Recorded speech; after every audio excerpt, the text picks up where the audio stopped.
कल हम लोग पढ़े थे यूनिट 2, जिसमें पढ़े थे कि वंशांगत और विकास, जिसमें वंशांगत वेरिएशंस के बारे में हम लोग पढ़े थे। आज हम लोग पढ़ेंगे Mendel's hybridisation of single trait, अर्थात मेंडल का एक गुण वंशांगत का संकरण प्रयोग, अर्थात इनहेरिटेंस ऑफ मोनोहाइब्रिड क्रॉस एक गुण संकरण प्रयोग का वंशांगत। तो एकाकी लक्षणों के तुलनात्मक दृश्य रूपों का अध्ययन करने के लिए जो प्रयोग किया जाता है उसे हम एक गुण संकरण प्रयोग कहते हैं। इसमें जो है मेंडल ने प्रारंभ में 2 ऐसे मटर के पौधे लिए जिनमें एक का तना जो है लंबा और दूसरे का तना जो है छोटा, अर्थात बौना था। तो प्रारंभ में इन दोनों पौधों को जो लिए, इन्हें जनक पौधा पेरेंट्स प्लांट कहा गया। तो एक जनक पौधा जो है लंबा टाल और दूसरा जनक पौधा जो है डेवार्फ, अर्थात बौना। और किसी लक्षण के लिए जिम्मेवार, किसी लक्षण के दृश्य रूप प्रकटन के लिए जो जिम्मेवार संरचना होती है, उस जिम्मेवार संरचना को मेंडल्स ने कारक कहा, जिसे बाद के वैज्ञानिक जो है जीन कहते हैं। तो किसी भी जो तुलनात्मक लक्षण होता है, इन तुलनात्मक लक्षणों के लिए जिम्मेवार जो जीन्स होते हैं वो परस्पर कुछ विरोधी होते हैं। तो जिनमें जो है दृश्य रूप प्रकटन के लिए जिम्मेवार संरचना, जिन्हें कारक कहते हैं, यदि दोनों एक समान है तो उन्हें हम शुद्ध नस्ली कहते हैं। और यदि दोनों संरचना एक समान नहीं है तो उन्हें हम संकर हाइब्रिड पौधा कहते हैं। तो ये जो पेरेंट्स प्लांट है, पेरेंट्स प्लांट है, जिसको मेंडल ने जो है P1 संकेताक्षर दिया, बाद के वैज्ञानिक इसे P संकेताक्षर देते हैं।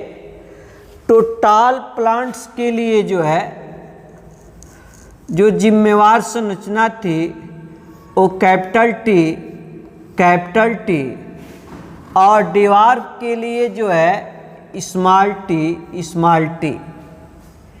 क्योंकि टाल, इसलिए टी से हमने डिनोट किया। तो टी जो है लंबा के लिए हो गया, और तुलनात्मक दृश्य रूप है तो लंबा का तुलनात्मक जो है बौना या नाटा है, इसलिए कैपिटल टी का जो है तुलनात्मक स्मॉल टी। और इन एकाकी लक्षणों के दृश्य रूप प्रकटन का अध्ययन करने के लिए हमने एक गुण को ही चुना था, इसलिए इसे मोनोहाइब्रिड क्रॉस कहते हैं। तो इनमें जब युग्मक निर्माण होता है, अर्थात समसूत्री, जब युग्मक निर्माण होता है तो युग्मक निर्माण के समय जो है कल हम लोगों ने पढ़ा था कि अर्धसूत्री विभाजन होता है। तो गुणसूत्रों की संख्या जो है मात्र कोशिका के गुणसूत्रों की संख्या की आधी हो जाती है, अर्थात यहाँ जो युग्मक बनेगा वो कैपिटल टी और यहाँ पर भी जो बनेगा वो स्मॉल टी। युग्मक अर्थात पौधों में जो है परागकण और मादा युग्मक। तो ये प्रयोग करने के लिए मेंडल ने किया क्या कि सबसे पहले जो 2 पौधे लिए थे, इनमें से जो बौना पौधा था अर्थात छोटा तना वाला पौधा था, इसके जो है स्टेमेन अर्थात पुंकेसर को जो है निकाल दिया, इनके पुष्प से पुंकेसर को निकाल दिया ताकि इनमें जो है स्वपरागण की क्रिया न हो सके। और उसके बाद जो है लंबा तना वाले पौधे के पुंकेसर के पराग कोश से पराग कण निकालकर और बौने तना वाले पौधे के वर्तिकाग्र पर लगा दिया, अर्थात मेंडल के द्वारा इनमें जो है कृत्रिम पॉलिनेशन परागण की क्रिया कराई गई।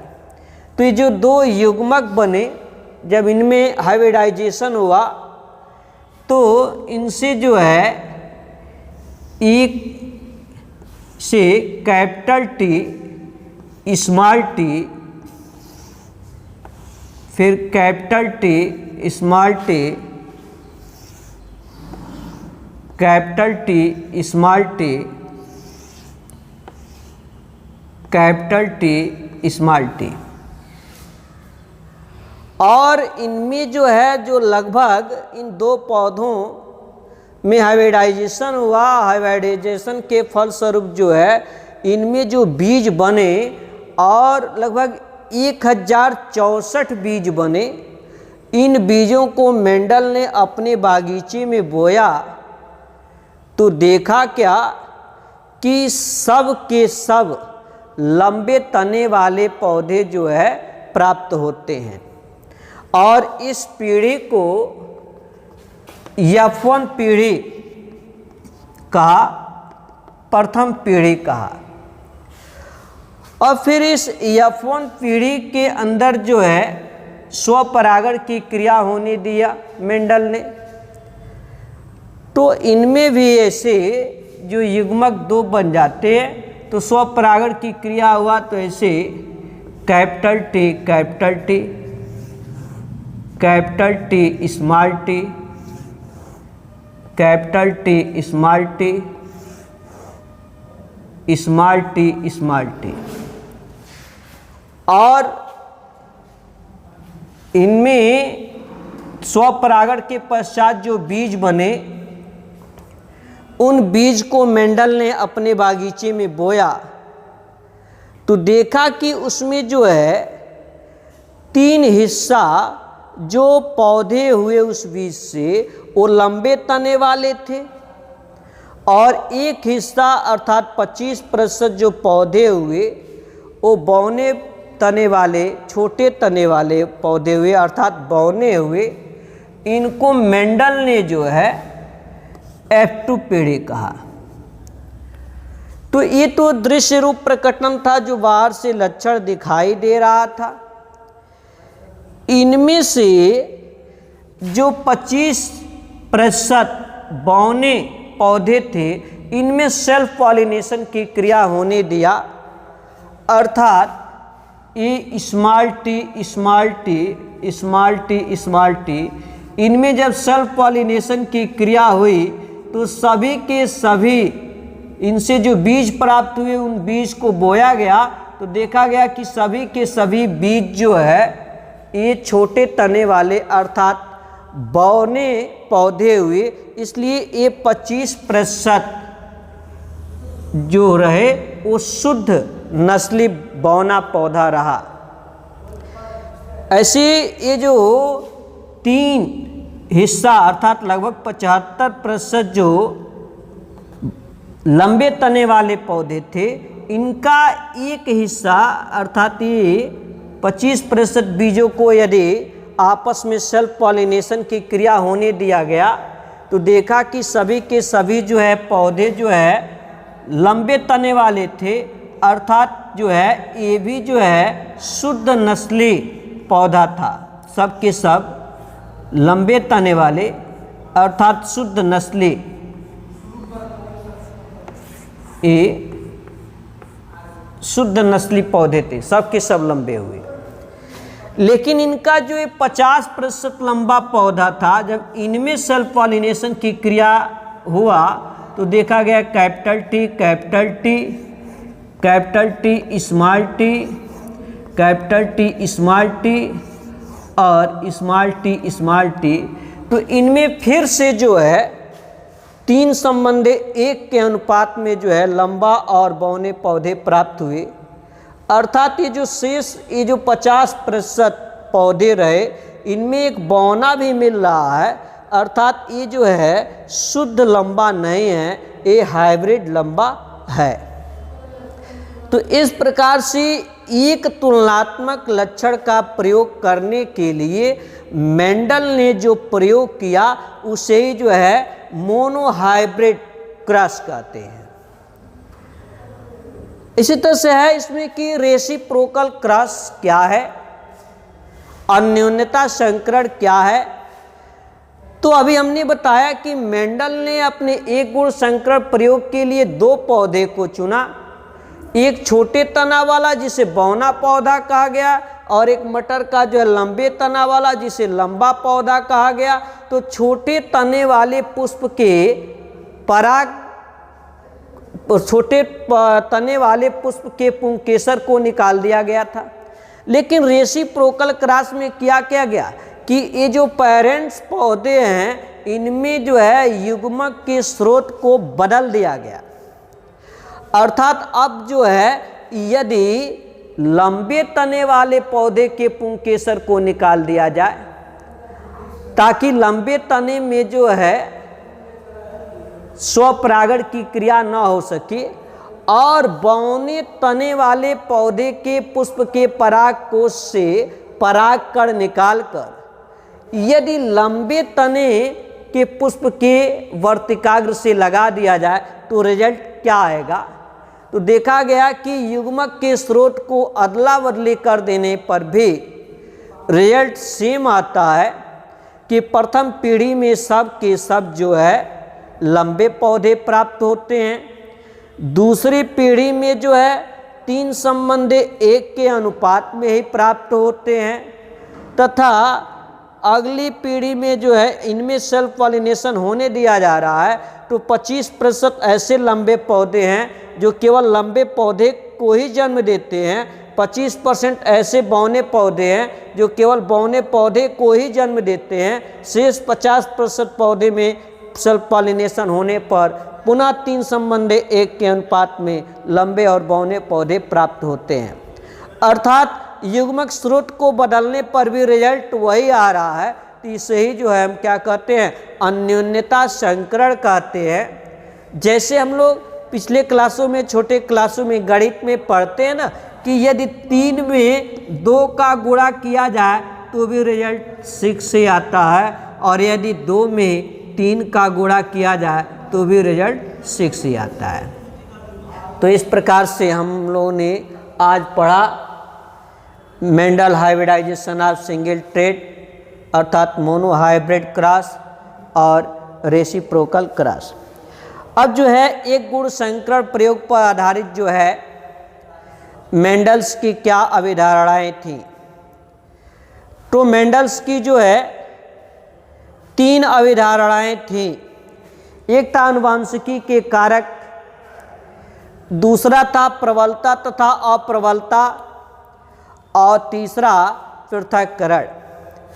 आनुवंशिकी के कारक अर्थात फैक्टर्स ऑफ इनहेरिटेंस।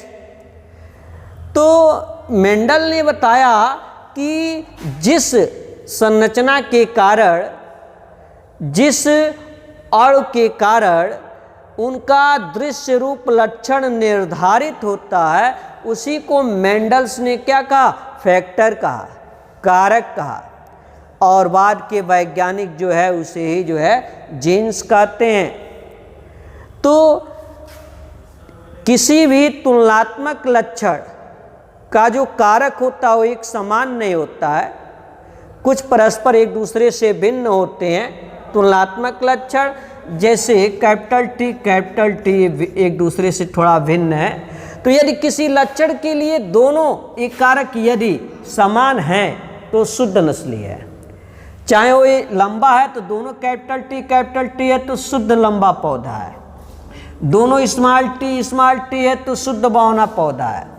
यदि दोनों एक समान नहीं है तो हाइब्रिड पौधा है, संकर पौधा है। तो जो संरचना जिम्मेवार होती है तो युग्मक में जो है एकक संरचना ही पाई जाती है, क्योंकि युग्मक का निर्माण अर्धसूत्री विभाजन के पश्चात होता है। तो इस एकक संरचना को ही मेंडल ने जो है कारक कहा।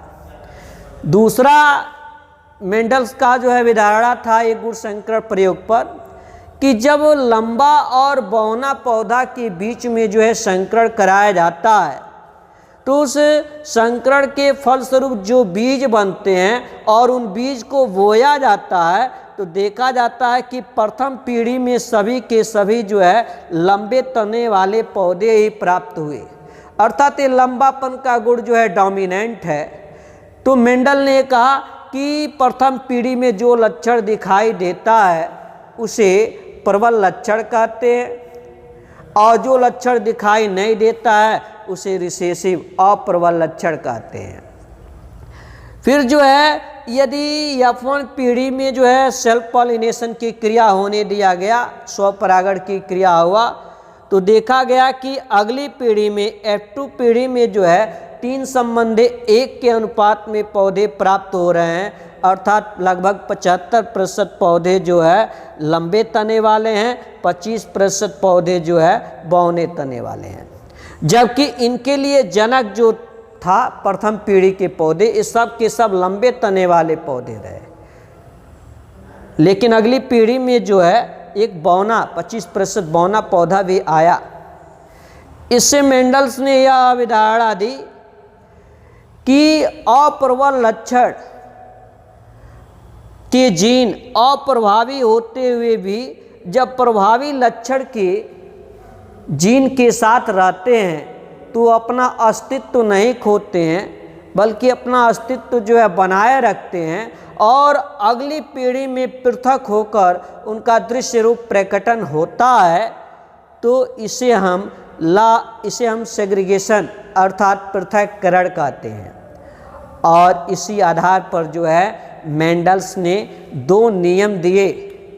पहला नियम था लॉ ऑफ सेग्रीगेशन या प्योरिटी ऑफ गैमेट्स, और दूसरा है law of dominant and recessiveness. ठीक है, तो अगले दिन हम इसे जो है पढ़ेंगे। आप लोग जो है इस चैनल को सब्सक्राइब अवश्य कीजिएगा।